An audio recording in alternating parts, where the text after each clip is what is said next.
శ్రీ కేదారేశ్వర స్వామి వ్రతకథ. పరమేశ్వరుని అర్ధాంగి పార్వతీదేవి తన పతి శరీరములో అర్ధభాగము పొందు నిమిత్తము చేసిన వ్రతమగు కేదారేశ్వర వ్రతము గూర్చి చెబుతాను, శ్రద్ధతో వినవలసిందని సూతుడు సౌనకాదిమునులకు చెప్పెను. శివుడు పార్వతీ సమేతుడై కైలాసమున నిండు సభయందు కూర్చునియుండెను. సిద్ధ సాధ్య కింపురుష యక్ష గంధర్వులు శివుని సేవించుచున్నారు.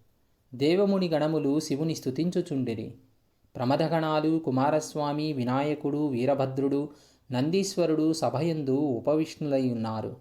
నారద తుంబురాదులు శివలీలలను గానం చేస్తున్నారు. అట్టి ఆనంద కోలాహలములలో భృంగిరిటి అనబడు శివభక్తుడు ఆనంద పులకితుడై నాట్యమాడసాగాను. అతడు వినోదముతో కూడిన నాట్యముతో సభాసదులను శివుణ్ణి మెప్పించుచుండెను. శివుడు భృంగిరిటిని అభినందించి తన ప్రక్కనే ఉన్న పార్వతీదేవిని విస్మరించి సింహాసనము నుండి లేచి భృంగిరిటిని తన అమృతహస్తముతో తట్టి ఆశీర్వదించాడు. అదే సరైన సమయముగా భావించి భృంగితో పాటు అక్కడే ఉన్న శివభక్తులు శివుని ఒక్కనికే ప్రదక్షిణము చేసి నమస్కరించారు. ఇది గమనించినటువంటి పార్వతీదేవి భర్తను చేరి, నాథా, నన్ను విడిచి మీకు మాత్రమే వీరిలా నమస్కరించిరి.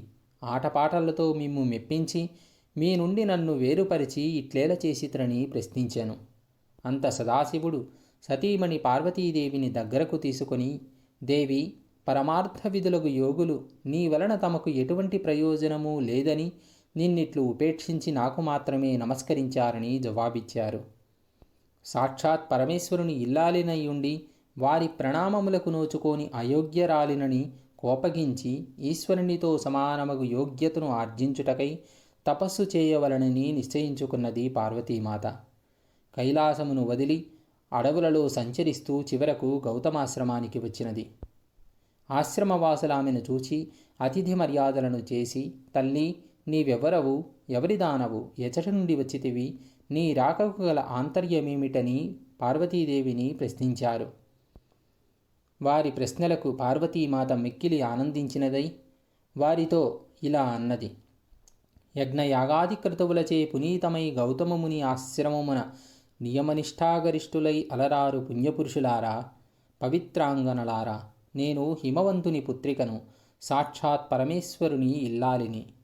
శివుని సతిగా నాథునితో సమానమగు యోగ్యతను పొందగోరి తపస్సు చేయాలని సంకల్పించుకున్నాను. ఇందు నిమిత్తమై మీ ఆశ్రమానికి వచ్చాను అన్నది పార్వతీదేవి. మహర్షులారా, నేను ఆశించిన ఫలమును పొంది శివుని అర్ధాంగినై తరించుటకు తగిన వ్రతమును నాకు ఉపదేశించండని పార్వతీదేవి వారిని కోరుకున్నది. అందుకు గౌతముడు, తల్లి పార్వతి, ఈప్సితార్థదాయకమగు అంటే కోరిన కోరికలను తీర్చేటువంటి ఉత్తమ వ్రతమొకటున్నది. అది కేదారేశ్వర వ్రతము. నీవా వ్రతమును ఆచరించి మనోభీష్ట సిద్ధిని పొందవలసిందన్నాడు గౌతముడు. వ్రత విధానమును వివరించమని పార్వతీదేవి గౌతముణ్ణి కోరింది. జగజ్జనని, ఈ వ్రతాన్ని ఆశ్వీజమాసంలో శుక్లపక్షంలో అష్టమియందు మొదలుకొని అమావాస్య వరకు ఆచరించవచ్చు. వ్రతము చేయు రోజున శుచిగా స్నానాదులు ఆచరించి నిర్మలమైన మనస్సుతో మంగళకరములగు ఏకవింశతి దారముతో చేతికి తోరమును ధరించి షోడశోపచార విధులతో పూజను నిర్వహించి ఆ రోజున ఉపవాసముండవలెను. మరునాడు విప్రులకు భోజనము పెట్టి ఆ తరువాత ఆహారమును తీసుకొనవలెను. ఇలా వ్రతమును ఆరంభించిన నాటి నుండి అమావాస్య వరకు పూజాక్రమముతో కేదారేశ్వరుని ఆరాధించవలెను. ధాన్యరాశిని పోసి అందు పూర్ణకుంభమును ఉంచి 21 పర్యాయములు సూత్రమును చుట్టి పట్టువస్త్రముతో దానిని కప్పియుంచి నవరత్నములు గాని సువర్ణమును గాని ఉంచి గంధ పుష్పాక్షతలతో పూజించాలి. దేవి 21 మంది బ్రాహ్మణులను రప్పించి వారి పాదములను కడిగి కూర్చోబెట్టి యథావిధిగా ధూపదీప గంధ పుష్పాక్షతలతో పూజించి భక్ష్య భోజ్య నైవేద్యాదులను, కదలీఫలాలు, పనసలను ఆరగింపజేసి తాంబూలాలను దక్షిణగా ఇచ్చి వారిని తృప్తిపరచవలెను. ఈ తీరున వ్రతమాచరించిన వారిని శివుడు అనుగ్రహించి మనోభీష్ట సిద్ధిని కలుగజేయునని గౌతముడు పార్వతీదేవికి వివరించారు. గౌతమ మహర్షి చెప్పిన విధి విధానములను అనుసరించి పార్వతీదేవి కేదారేశ్వర స్వామి వ్రతాన్ని నిష్టగా భక్తితో చేసినది. పరమేశ్వరుడు సంతుష్టుడై ఆమె అభీష్టానుసారము తన శరీరములో సగభాగము పార్వతీదేవికి అనుగ్రహించెను. అంత జగదాంబ సంతుష్టురాలై భర్తతో నిజ నివాసము కైలాసమును చేరెను. కొంతకాలమునకు శివభక్తపరాయణుడగు చిత్రాంగదుడను గంధర్వుడు నందికేశ్వరుని వలన కేదారేశ్వర వ్రతమును దాని మహత్తును విన్నవాడై మనుష్యలోకమునకు దానిని వెల్లడి చేయగోరి దివి నుండి భువికేదించి ఉజ్జయిని నగరములో ప్రవేశించి ఆ నగరాన్ని పరిపాలిస్తున్నటువంటి రాజు వజ్రదంతునకు కేదారేశ్వర స్వామి వ్రత విధానాన్ని వివరించాడు. వజ్రదంతు ఆ వ్రతమును ఆచరించి శివానుగ్రహముతో సార్వభౌముడయ్యాడు. ఆ తదనంతరము ఉజ్జయిని నగరంలో గల వైశ్యునకు పుణ్యవతి భాగ్యవతి అను ఇరువురు కుమార్తెలు గలరు. వారు ఒకనాడు తండ్రిని చేరి, జనక, మాకు కేదార వ్రతము చేయుటకు అనుజ్ఞ ఇమ్మని అడిగారు. అందుకాతడు, బిడ్డలారా, నేను దరిద్రుడను, సామాగ్రులను సమకూర్చగల పాటివాడను కాను. మీరా ఆలోచనను మానుకోండి అని పలికెను. అప్పుడు వైశ్యపుత్రికలు, నీ ఆజ్ఞయే మాకు ధనము తండ్రి, అనుజ్ఞను ఇయ్యవలసిందని కోరుకున్నారు.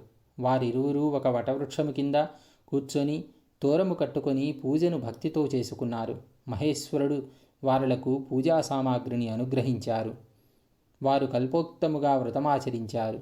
శివుడు సాక్షాత్కరించి వారికి ఐశ్వర్యములు సుందర రూపములను ప్రసాదించి అంతర్ధానమయ్యాడు. ఆ వైశ్యపుత్రికలకు యుక్త వయస్సు వచ్చింది.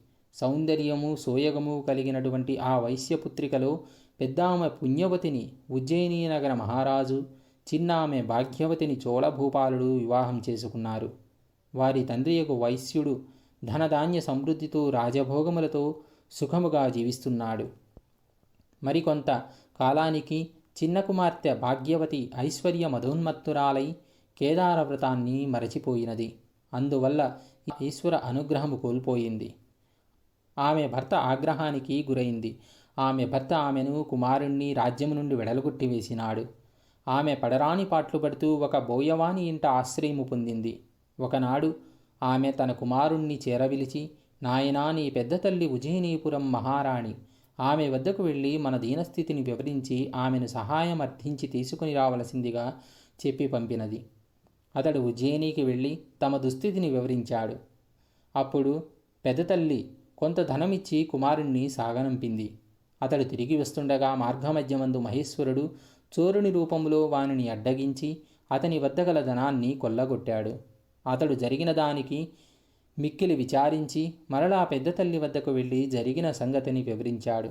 ఆమె మరలా కొంత ధనాన్నిచ్చి పంపింది. ఈ పర్యాయము కూడా మార్గమధ్యమందు చోరరూపుడైన శివుడు ఆ సొమ్మును తీసుకుని వెళ్ళిపోయాడు. మరలా అతడు పెద్ద తల్లి వద్దకు బయలుదేరగా అంతర్వాహిని నుండి శివుడు, ఓయి, నీవు ఎన్నిసార్లు నీ పెద్ద తల్లినడిగి సొమ్ము తెచ్చుకున్నా నీ తల్లి కేదార వ్రతమును మానివేసిన కారణముగా ఆ సొమ్ము మీకు దక్కదని హెచ్చరించాడు. ఆ మాటలు విన్న అతడు తిన్నగా పెద్ద తల్లి వద్దకు వెళ్ళి జరిగినదంతా వివరించాడు. అప్పుడు ఆమె బాగా ఆలోచించి అతని చేత కేదార వ్రతము చేయించి డబ్బిచ్చి పంపినది. తల్లితో కేదార వ్రతము చేయవలసిందిగా చెప్పమన్నది. అతడు ఆ ప్రకారము తల్లి వద్దకు వెళ్ళి పెద్ద తల్లి ఇచ్చిన సొమ్మును ఇచ్చి వ్రతము చేయవలసిందని పెద్దమ్మ చెప్పిన మాటలను తన తల్లికి చెప్పాడు. గుర్తు కలిగినటువంటి భాగ్యవతి భక్తితో కేదార వ్రతాన్ని చేసింది. ఆమె భర్త మంది బార్బలముతో వచ్చి ఆమెను కుమారుణ్ణి తిరిగి రాజ్యానికి తీసుకుని వెళ్ళాడు. భాగ్యవతి ప్రతి సంవత్సరం కేదార వ్రతము చేస్తూ శివానుగ్రహము పొంది సుఖశాంతులతో సౌభాగ్య సంపదలతో జీవిస్తున్నది.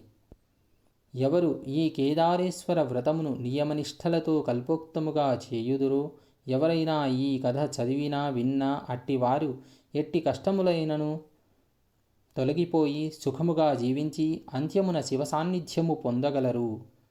శ్రీ కేదారేశ్వర వ్రత కథ సమాప్తం. శ్రీ